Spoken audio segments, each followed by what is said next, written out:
কংক্ৰিটৰ মহানগৰীত মানুহে দৈনন্দিন সন্মুখীন হোৱা প্ৰত্যাহ্বানসমূহক নেওচি শাৰীৰিক আৰু মানসিক সুস্থতা বজাই ৰাখিবলৈ সক্ৰিয় জীৱনশৈলীৰ ওপৰত গুৰুত্ব আৰোপ কৰিব লাগে।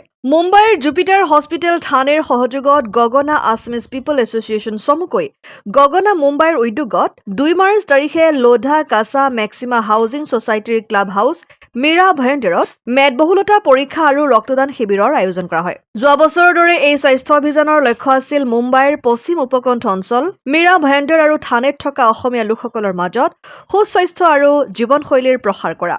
উক্ত শিবিৰত অসমীয়া ৰাইজৰ উপৰি স্থানীয় অনা অসমীয়া লোকেও অংশগ্ৰহণ কৰে। জুপিটাৰ হস্পিটেলৰ মুখ্য বেৰিয়াট্ৰিক আৰু মেটাবলিক চাৰ্জন ডক্টৰ প্ৰশান্ত চালভিয়ে মেদবহুলতা সম্পৰ্কীয় স্বাস্থ্যজনিত সমস্যা তথা চিকিৎসাৰ বাবে সুস্থ জীৱন-যাপন আৰু উপলব্ধ নতুন প্ৰযুক্তিৰ ওপৰত গুৰুত্ব আৰোপ কৰে।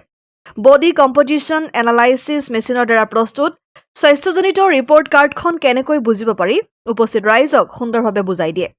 তেওঁ বক্তৃতাত মেদবহুলতাৰ কাৰণে হোৱা গুৰুতৰ স্বাস্থ্যজনিত পৰিণতিৰ ওপৰত আলোকপাত কৰে, য'ত হৃদৰোগ, ষ্ট্ৰোক, টাইপ 2 ডায়েবেটিছ ইত্যাদিৰ পৰা বাচিবলৈ সুষম আহাৰ আৰু সহজ শাৰীৰিক পৰিশ্ৰম কেনেকৈ কৰিব পাৰি সেয়া বহলাই কয়। ইয়াৰ উপৰি তেওঁ কম খৰচত ন্যূনতম আক্ৰমণাত্মক অস্ত্ৰোপচাৰ প্ৰয়োগ কৰি জুপিটাৰ হস্পিটেলত উপলব্ধ অত্যাধুনিক স্বাস্থ্যসেৱা প্ৰযুক্তিৰ ব্যৱহাৰ কৰিবলৈ ৰাইজলৈ আহ্বান জনায়। মুম্বাইৰ পৰা অনন্যা চুতীয়াৰ ৰিপৰ্ট, অসম আদিত্য।